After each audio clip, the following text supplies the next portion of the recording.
bienvenue sur Zebra. Aujourd'hui on se retrouve pour une nouvelle vidéo. On va vous présenter une Mini One de 2005. Alors elle est beige. Et si on remonte un peu en arrière dans mes présentations, je vous avais présenté une Mini One mais de 2016 pardon. Et on remarque que elle a repris un peu les mêmes codes que la 2005. C'est-à-dire le contour des feux en chrome, la calandre en chrome. Ensuite, les répétiteurs de clignotants sur le côté, c'est exactement la même que la 2016. Les rétroviseurs aussi. Le poignet de porte en chrome, comme dans la 2016, sauf que la 2016, elle est un peu plus grosse que celle-là. Du coup, la 2016, elle est bien pour l'habitabilité du véhicule, pour le coffre, pour l'intérieur, pour l'espace qu'il y a. Ensuite,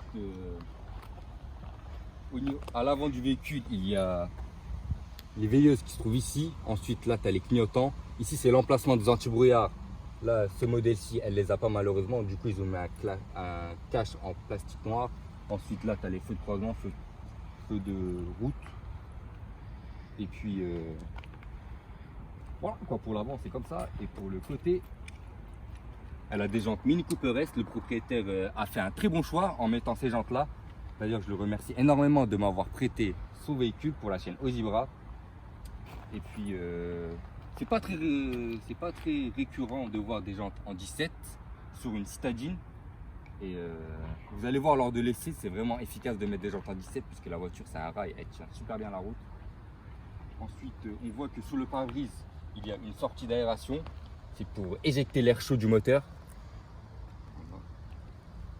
Au niveau du côté du véhicule, on voit que tu as une petite finition noire ici.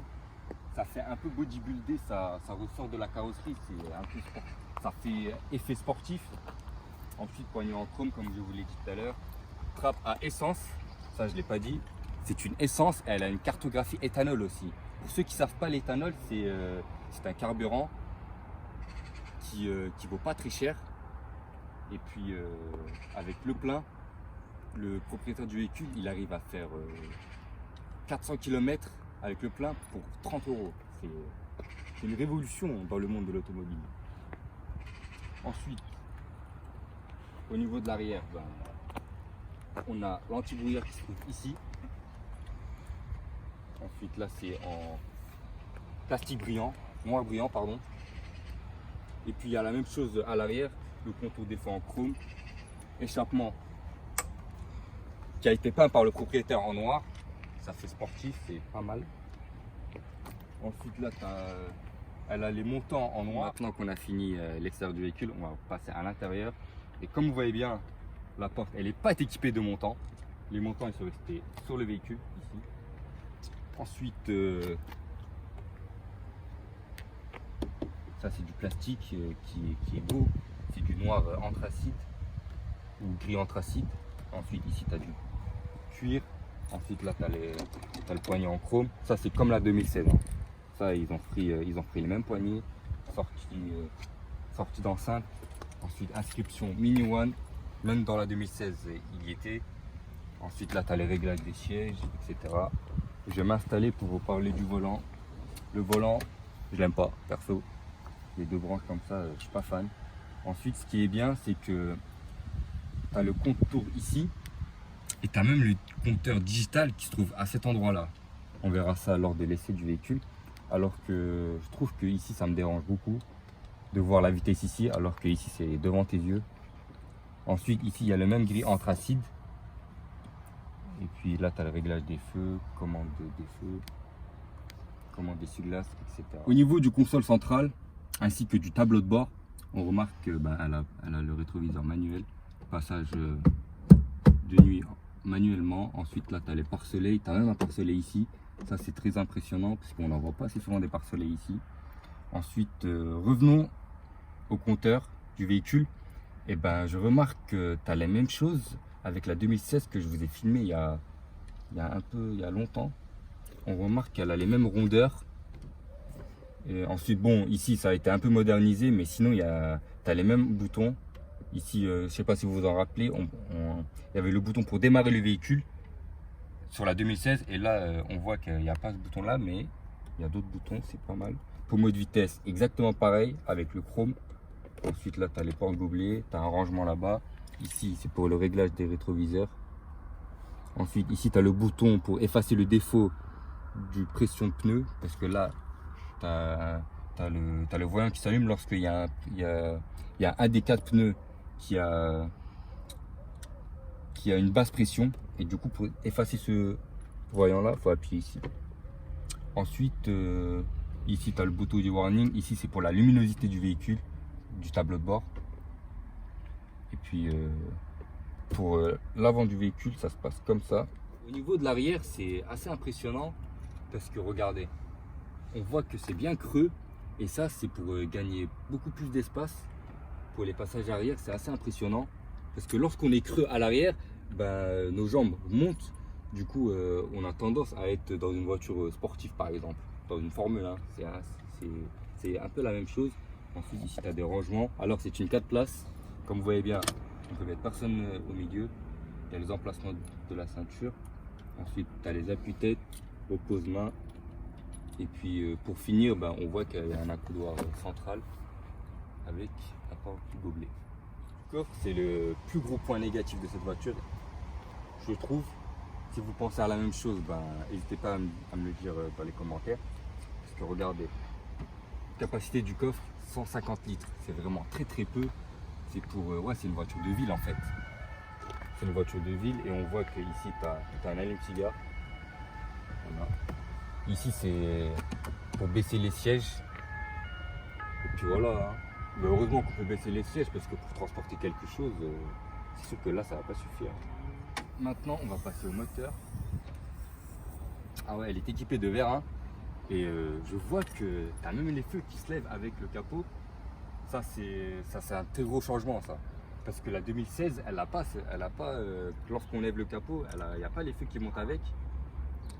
Du coup là c'est un gros défaut parce que pour changer l'ampoule, du coup ça doit être une galère. Voilà. Sinon, venons au moteur. Je vois que le moteur il est nickel. Le propriétaire il en prend très, très soin. Et ici c'est l'emplacement du filtre à air, il est un peu petit je trouve. Bon. Alors, ensuite c'est un 4 cylindres, 1,6 litre de 90 chevaux. Essence avec une carte éthanol. Puis voilà. Ensuite là, ça doit être pour le liquide de refroidissement. Ici tu as le liquide de frein. Là-bas tu as le lave-glace. Le lave-glace il est un peu exclu du moteur. C'est intéressant. Du coup maintenant qu'on a fait le moteur, il ne reste plus à faire l'essai routier. On se retrouve pour l'essai routier de cette Mini One 1,6 litre 90 chevaux. Et elle a seulement 140 Nm de couple. Comme c'est un 1,6 atmosphérique sans turbo, ben, elle n'a pas beaucoup de couple. J'ai baissé la fenêtre à l'aide de ce petit bouton qui se trouve au milieu de l'ordinateur. C'était quoi ça déjà? Oh, c'était quoi?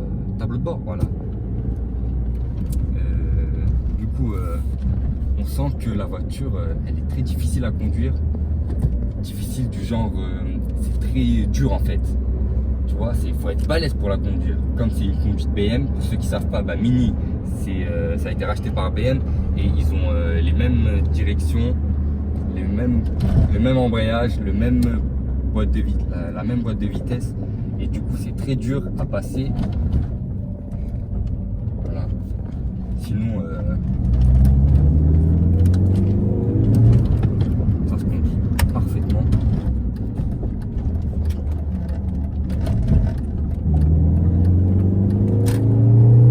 Vous entendez?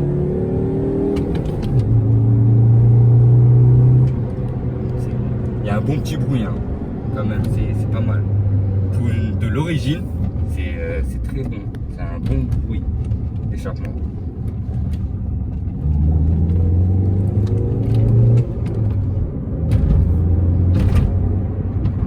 Du coup, il y a le compteur digital ici, tu as l'aiguille ici, tu as...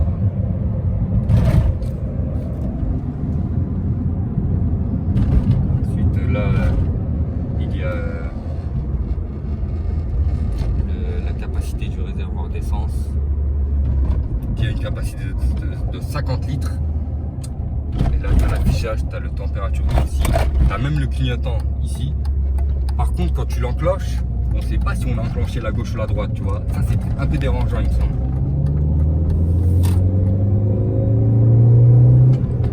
Du coup, là, on va faire une petite insertion sur la nationale. Ce qui est bien avec une voiture essence, c'est que à 4000 tours, c'est pas essoufflé comme un diesel. Après les 4000 tours, on peut continuer à envoyer. Voilà, ça monte, ça monte, ça monte, ça monte, ça monte. Ça monte, ça monte, ça continue. Ça continue à monter. Alors qu'on est dans une montée. Ça chipote pas, quoi. Ça freine très bien aussi. Je vais vous montrer ça.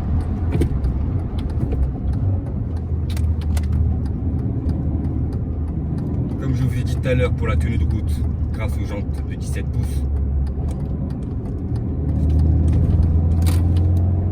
Ouais, oh ouais, ça tient de ouf. Hein. Je me suis dit, oh là, les pneus vont grincer, mais pas du tout. Pas du tout.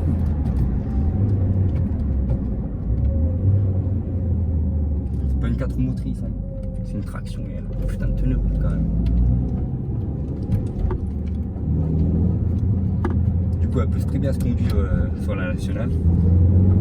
Et comme c'est une mini, elle peut très bien se conduire dans la ville aussi. Elle n'est pas très grosse, elle passe partout. À la fin de la vidéo, j'espère que le contenu vous a plu. Pour les nouveaux arrivants, n'hésitez pas à vous abonner.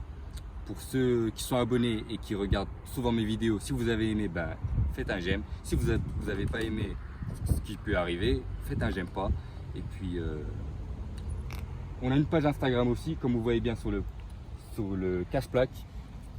L'Instagram c'est OzibraOff. N'hésitez pas à vous abonner sur notre page Instagram aussi. Et puis restez branchés pour de nouvelles vidéos.